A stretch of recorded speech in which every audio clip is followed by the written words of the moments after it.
everyone, Therese here. Welcome back, or welcome if you're new to the channel.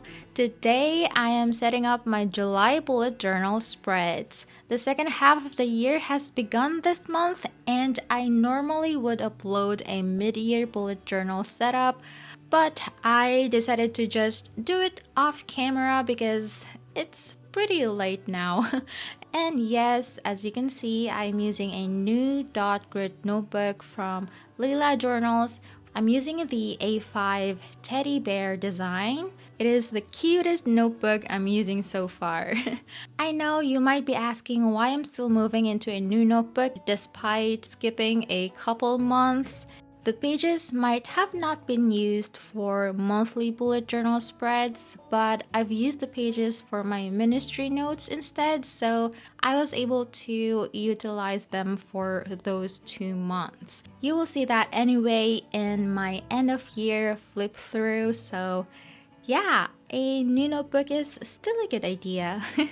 And I actually started my July setup pretty early last month, but I needed a new camera lens since the old one that I've used for about 6 years stopped working in the middle of filming my setup, so I had to wait a few days to continue setting up and just try to fill the first week in retrospect.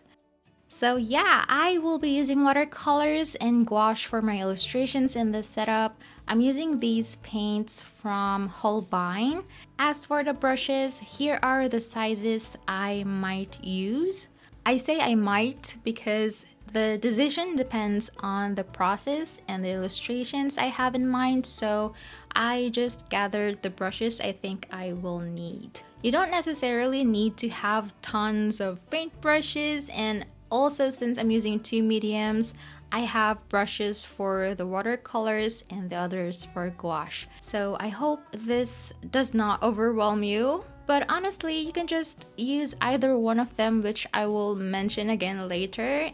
And in case you're interested in anything particular, I'm listing the supplies I'm using on the description box below. I've also gotten some requests to include similar product links that you can find here in the Philippines, so go check it out as well. My monthly bullet journal setup always starts with a cover page, so that is what we are doing right now. We are using yellow ochre and yellow gray watercolors for our old paper vintage background color, and we applied that using our oval wash brush. I love using this pointed multi-purpose brush because it covers both large washes and fine detail work, so this helps us achieve this background we are doing where we are forming this frame while also blending the colors on the inside. That's pretty much what I'm using my watercolors for. Like I said, you can just use either watercolors or gouache for everything. Gouache has opaque qualities but can also be used like watercolors. So the next thing we are painting is a glass jar. So I was trying to see if I could create a transparent effect for it using gouache, and I think I did. So we're just going to mix gouache colors on our acrylic palette. We are using permanent green, turquoise blue, white, and leaf green. These colors might have different names in other brands, so anything close to it will do. You can also mix your own color or shade that you prefer. Then we are going to paint our glass jar by painting the top outlines with a bluish color and a greenish color over the bottom. We're trying to kind of blend the colors together to create an ombre effect by adding more water to our mix. So this is how we can use gouache like watercolors. The difference between the two is the opacity. Compared to watercolors, gouache allows layering light over dark and vice versa. Our theme for this month, by the way, is fruits, and we're gonna be painting different kinds as we go through our setup. For our cover page, we will be painting some lemons. I made a story about this on Instagram, and some of you guessed it right. So we painted the string around the bottle and the stem with yellow ochre and burnt umber mix. Then we're going to paint the leaves using our main colors, leaf green, permanent yellow, lemon yellow, emerald green, and a bit of burnt sienna. And we're mixing these together to create different shades of green we want to use. I don't have exact proportions for this, but I just try to achieve the shades I want by gradually adding each colors together until I achieve my desired dark, medium, and light shades. And I'm leaning towards warm tones, so that's the use of burnt sienna here. So we apply the medium shade first on the leaves toward the stems using our round brush. Next, we layer the rest of the leaves with our light green shade. You can also blend them together by gently dragging both shades together with a damp brush. Then we paint the midrib with our dark green shade.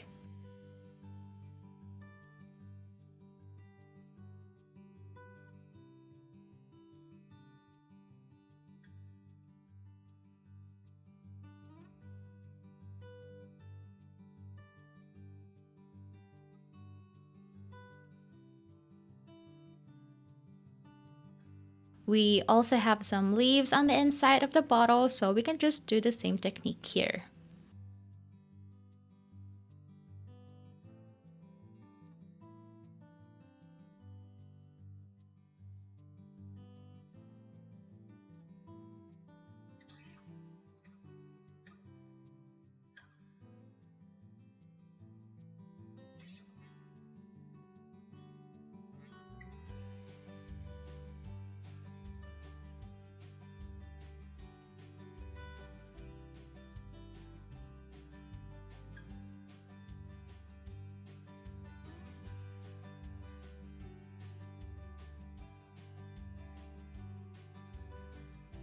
Lemon trees have white flowers, so that's the next thing we're painting here, and we are using a mix of white and just a little bit of lemon yellow to paint the petals. We're gonna paint the central part of the flowers later, but while we wait for the paint to dry, we can move on to the lemons itself using the lemon yellow color. So I have the specific color I need from the gouache paint set I'm using, but you can always mix this with what you have by starting with a base of yellow paint and carefully add a touch of green. Then we are gonna layer our lemons by mixing burnt umber and yellow ochre to our lemon yellow, and we are applying this mostly on the edges and behind the leaves or flowers that are on the front, as well as the pointy tips. We are adding a bit of highlights too using white, and the shadows around the bottle on the bottom with warm gray.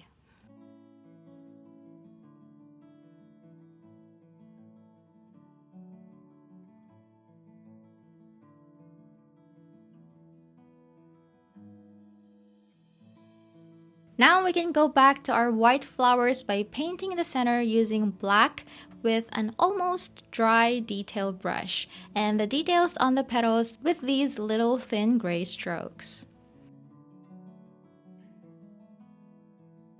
I wasn't quite satisfied with the background frame, so I opened my watercolors again and went back to paint the white areas around the top with the same color and added some more texture and darker shadows around.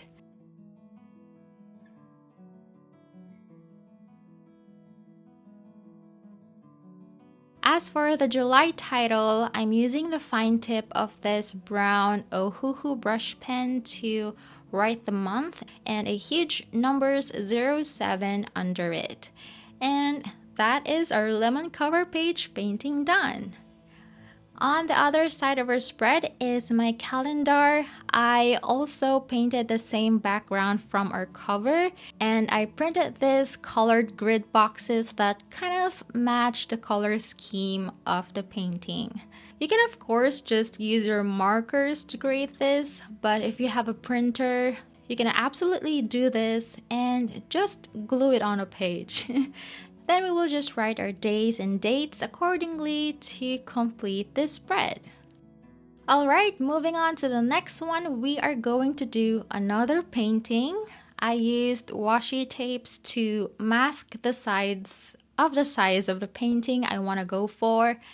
Then we start by painting the background with black. We can do this after painting the foreground elements, but I think doing this from the get-go makes the edges of the illustration later to look soft and natural since we are using black and it is opaque, so I might go over some parts that shouldn't be covered, although I can repaint it, but it's more efficient for me this way. We are keeping the areas for illustration white instead of painting the whole thing with black because this helps the colors pop nicely. Our next fruit are pomegranates, and we are painting the leaves with light shades of green. So we have a cool tone and a warm tone base compared to the leaves of the lemons where we started with the dark shade. We are painting the leaves here differently. So we are not limited to one technique when painting, and it mostly depends on the style, and there are diverse styles of leaves. For this one, we have a light base and then we go over them with darker shade later. But for now, we moved on to painting the white flowers with white and a hint of yellow ochre, and the pomegranates using a diluted mix of burnt sienna and permanent yellow for the initial layer.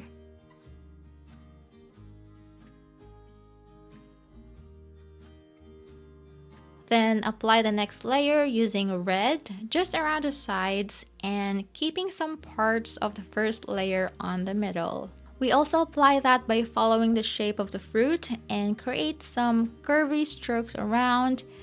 Pomegranate fruit has a range of colors like yellowish orange, red, and even purplish red. So feel free to gradually add a darker layer to exhibit these range of colors. This is actually going to be an interactive habit tracker, and I'm not supposed to paint some of the pomegranates directly on this page, but I already did, and I will do a separate painting of them later, but at least you already saw how I painted them.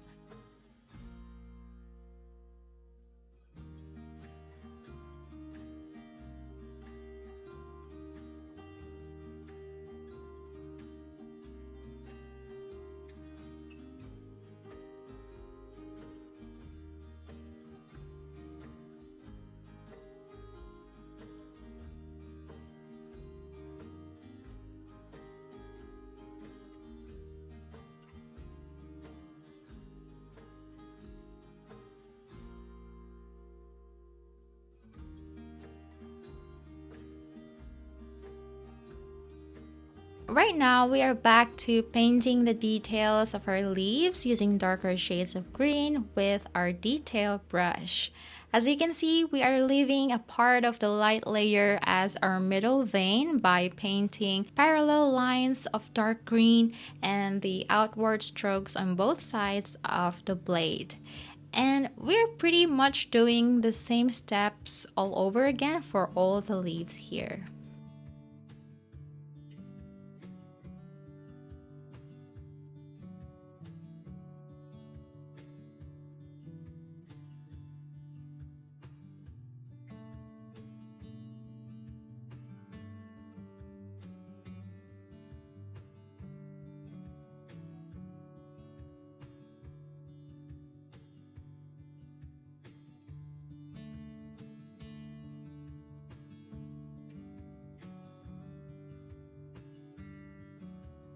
Once we are done with the painting on the page, we can remove the washi tapes. Then we can now do the interactive aspect of it.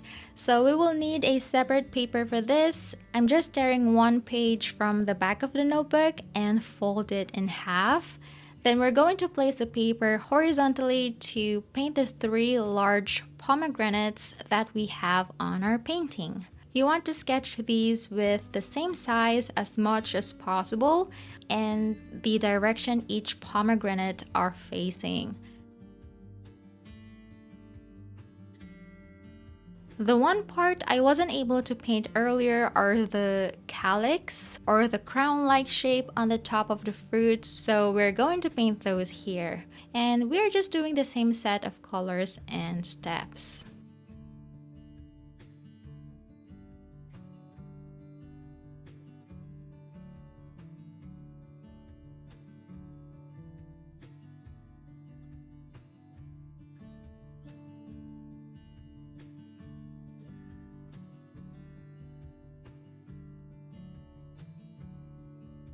After that, we're gonna fold the page back and cut the pomegranates individually, including the other fold, using a small pair of scissors because we want to cut the calyx as precise as we can. I don't know how to explain this, but we now have like little round shaped cards. Then we're going to flip them open. So the idea of this interactive habit tracker is like when we cut the fruit into half and there are these red fleshy seeds that we can eat. So we're drawing what's inside the fruit using this magenta colored pen. The seeds will be our tracker and each seed is a day. We will fit 31 seeds on each side. So we have 2 trackers per pomegranate and I'm gonna track my habits by shading each seed. We can just write the habit titles on the side and we're going to glue the crown part together. So I'm using a glue tape for this and it's because this particular tape that I have has a good adhesion but can also be detached whenever I want. I can flip open these little pomegranate cards when it's time to track my habits and keep it enclosed when I'm done. I'm also putting a bit on the back of the cards to attach and detach them on the page or painting without damage or lifting of the paint. So if you have a glue tape like this, I recommend using that on the very tip or the crown part of the fruit. An alternative you can use is a tiny bit of a double-sided tape or washi tape. Just take a small piece, roll it so that it connects to the other end and you will have all the sticky side out. Place it on the crown part of the pomegranate to attach and detach the card. That will do just the same job. And that's our little interactive pomegranate habit tracker. Then we are adding this colored paper for the background of the page. Obviously, I already cut the area where the painting is, so I hope you get the idea. And then we are writing the habit tracker title on the side using the same brown pen. On the space below, I decided to just add these block of colors using the color scheme of the painting. On the page to the right will be for an after-school checklist. So my son Johan is now a kindergartner, so I want to create a page here where I can list down homework I need to help him with, as well as some things he needs for school or the things his teachers might require us to bring. So we are simply writing the title here and we are using the same brown paper for the homework section, and below will be for a don't forget list. After that, we're just doing a painting of pomegranates here again, just for a little decoration to tie with the habit tracker. We are doing the same steps. We also have a half pomegranate here, so we are painting the white area that holds the seeds using white and yellow ochre. Then we paint these 2 irregular half circle shapes and draw the little seeds using dark red and white highlights. And I hope you don't mind me skipping the leaves and flower, but I know you got the idea already on how I did that. Okay, on to our next page is a painting of olives. I've always thought olives are vegetables, but Google says they are fruits, so yeah. Maybe it's also because of their culinary usage, and even so, I don't really eat them much. But yeah, olives are fruits, and we begin painting this bottle of olive oil using lemon yellow and a hint of leaf green paint that creates this bright green shade. Then we mix permanent green and a bit of burnt sienna and black for this dark olive green that we paint on the shadowed areas of the bottle, which we are mostly applying to the left side. You can also apply it on the right side. It's up to you which part of the bottle you want the shadows and highlights to be. You can just switch them up. Then we are just building up the depth here by adding subtle shadows. We just dilute our dark olive green a bit with water so we get a lighter shade and apply that to areas like around the neck to form a cylindrical shape and define the edges with more black. Next, we're painting the mouth with gray and black details and the cork with a combination of warm gray or a mix of white, black, and yellow ochre and burnt sienna. There's also a metal wire around the neck using the same gray and black.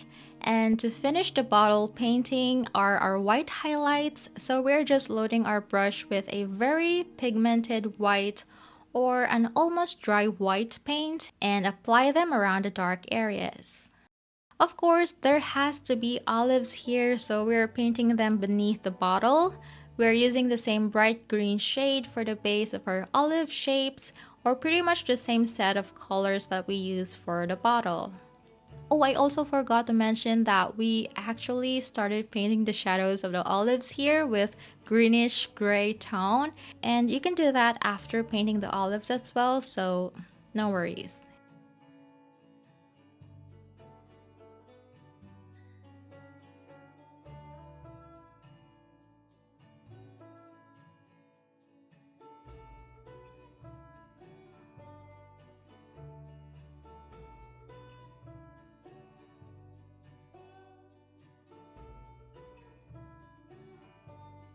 There will also be a small bottle on the right side with a branch of olives, so we paint the base of the bottle with greenish gray as well and build up the shape using a bit of brown and adding more black for the details.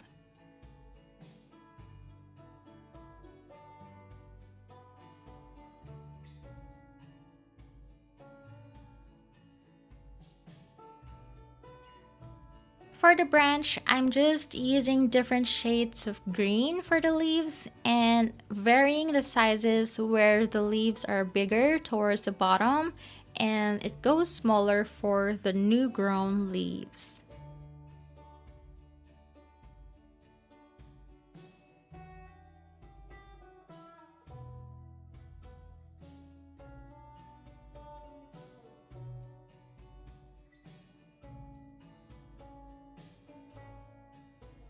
Let's also paint a few leaves around that, let's say, fallen off the branch. We paint them in these oval shapes with pointed tips and just layer them again with a shade darker than the first layer, which we can do by mixing with a bit of black and burnt umber.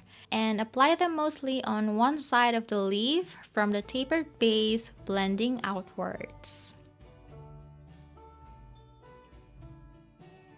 And that finishes our olive illustration. Next, we're adding this brown paper with ripped edges on the upper left corner. So this is basically just a painted page, but I wanted to add a scripture somewhere that I just decided to write a bit later. But for now, let's move on to the next page, which is another fruit painting. I know this is becoming painting heavy and it should not be a surprise anymore, but in case you're new here, yes, my bullet journal setups are artistic, so I hope that doesn't make you compare yourself and your journaling pages to mine, and instead, take it as an inspiration. My art and pages don't look like this 5 years ago, so yeah, continuously stewarding it develops the skill over time. So I hope this motivates you to keep practicing if you're also someone who uses their journal as a creative outlet. We painted a bottle of olive oil on the other side, and here we are painting a jar of fig jam. I realized most of my paintings here have a glass container except for the pomegranates. So we started with our red color on the top portion and just kind of dabbing our brush on the surface to create a texture.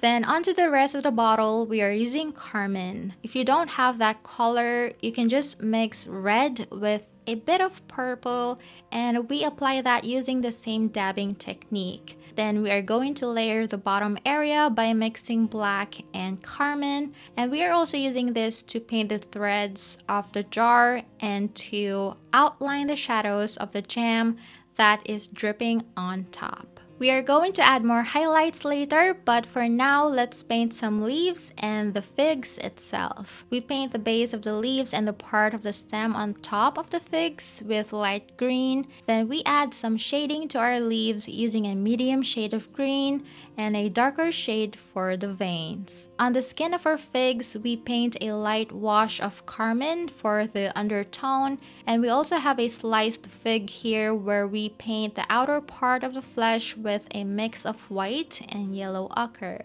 Then while it's still wet, we already add the red part of the flesh with a bit of a watery consistency, so it's almost watercolor like where the edges of the paint spreads nicely. Then we go back to the skin again to paint the rest with a mix of purple and carmine, and we want to follow the shape of our figs when applying the paint, so we are moving our brush with a curvy strokes to also mimic the pattern in the actual fig fruit. And lastly, we are adding some highlights to our jam using white.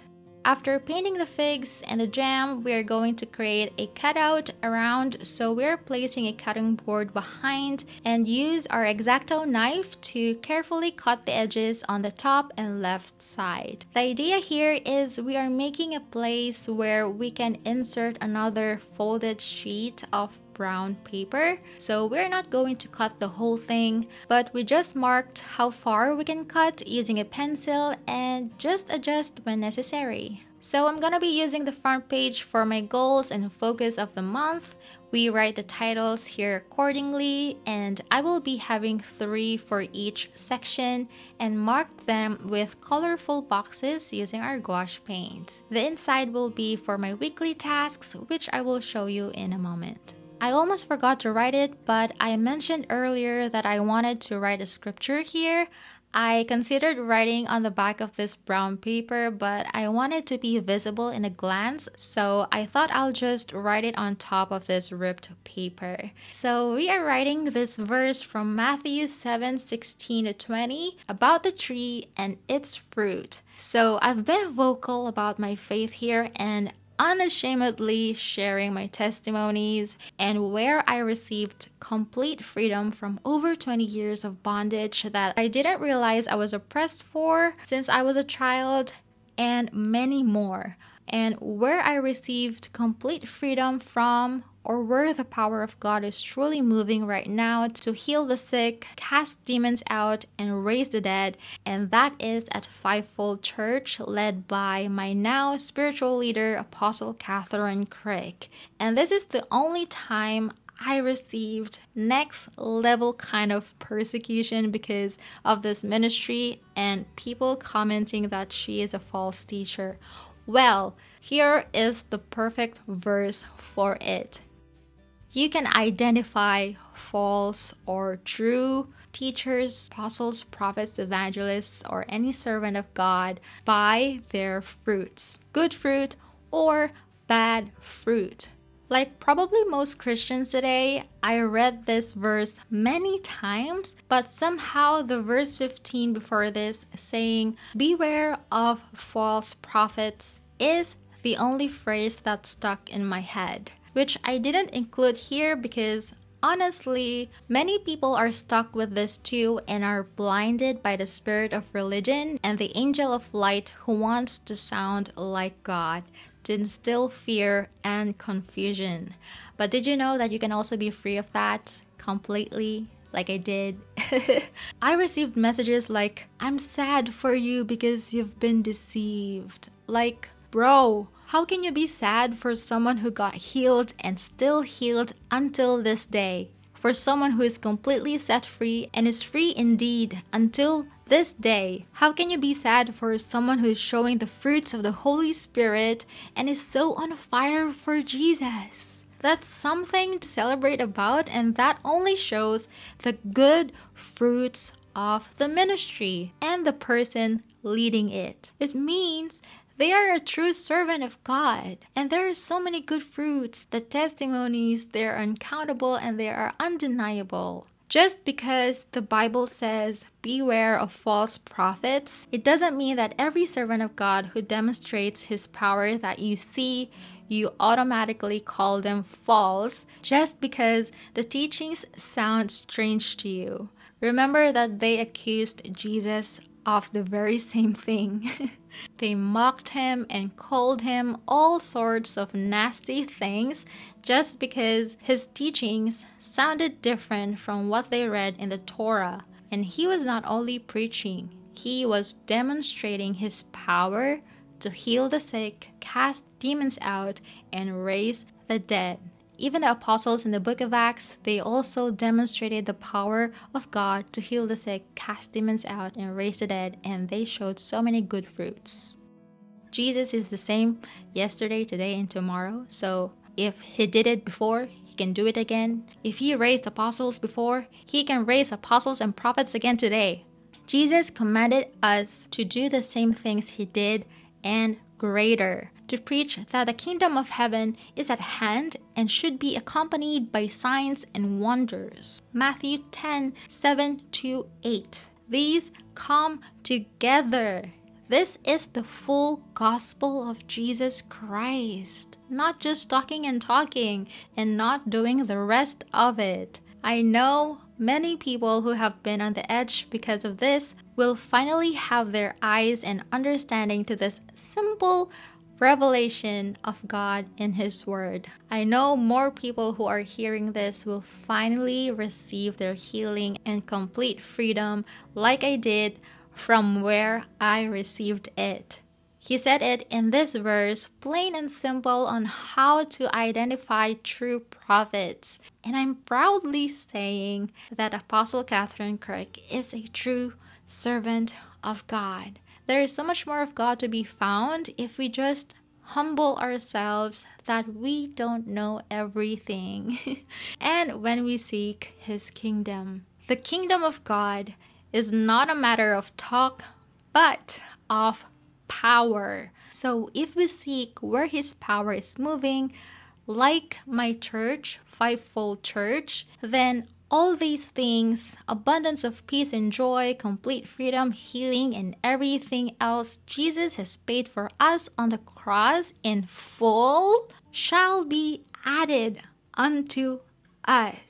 So this is the power of being planted where His anointing or His power is moving. The New Wine Teachings opens up your spiritual eyes and understanding to the deeper truths of God's kingdom, and with our humility to receive it. There's a powerful verse in Matthew 11:25 that I also took heart because of the teachings of Apostle Catherine that says, "O Father, Lord of heaven and earth, thank you for hiding these things from those who think themselves wise and intelligent, and for revealing them to the childlike and humble." This revival that I've been telling you is not just a made-up thing. And in the past year and this year, God really showed me that this is truly His work, that it is Him moving in this place. He orchestrated things perfectly, even in my life. There are significant events in my life that He allowed me to go through even years ago before I had my first encounter with Jesus and surrendered my life to Him. And I'm able to understand his principles, his ways, his great work right now because of those events. And I would love to share those to you too, but a single video is not enough to tell everything in detail. And I want to share it because it is part of my testimony, and we overcome the devil by the blood of the Lamb and the word of our testimony. So being reminded of it all this year just made me gasp and let out a huge "oh my gosh!" because of all the details that connects everything to this revival. And I'm so grateful to still be alive to this day to testify more and be part of the revival, the great awakening that is happening all over the world.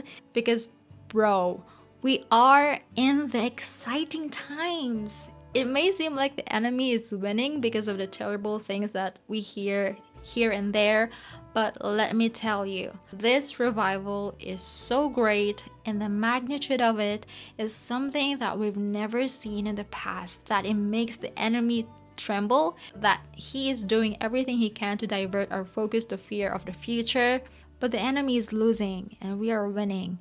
Revival is now, and he's calling us to turn, to look, and to step in fully and not just be a bystander. So I warmly invite you to come and see what God is doing at Fivefold Church and receive what he has for you, his power and his love like never before. Oh, I'm so excited. So we are already working on our last painting in this monthly setup. We are doing a full spread piece where we started by painting the whole background with light warm yellow. Then we painted some grapevine leaves on the top left. We also painted a brown vase and a bunch of red and green grapes. Next, we have a bottle and a glass of red wine on the left side. And the wine bottle label, I don't have a specific brand or something, so I just wrote new wine, as well as some little grapes and leaves around.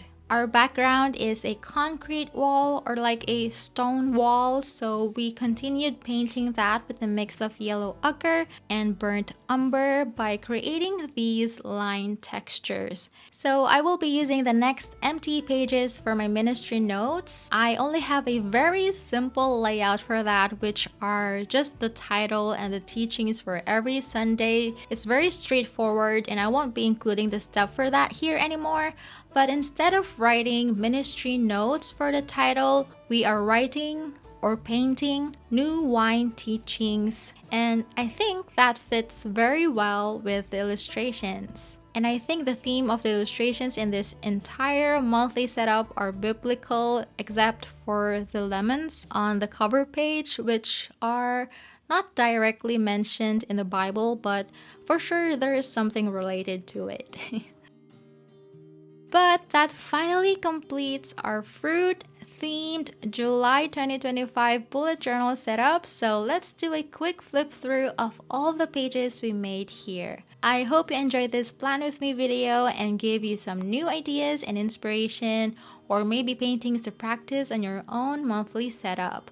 Let me know what you think about it in the comments. Also, please leave a like and let's stay connected by subscribing to this channel, and keep yourself notified by tapping the bell for more videos in the future. Thank you so much for your time listening and watching. Take care and have a lovely rest of your month. Love you all, and I'll talk to you again soon in my next video. Bye!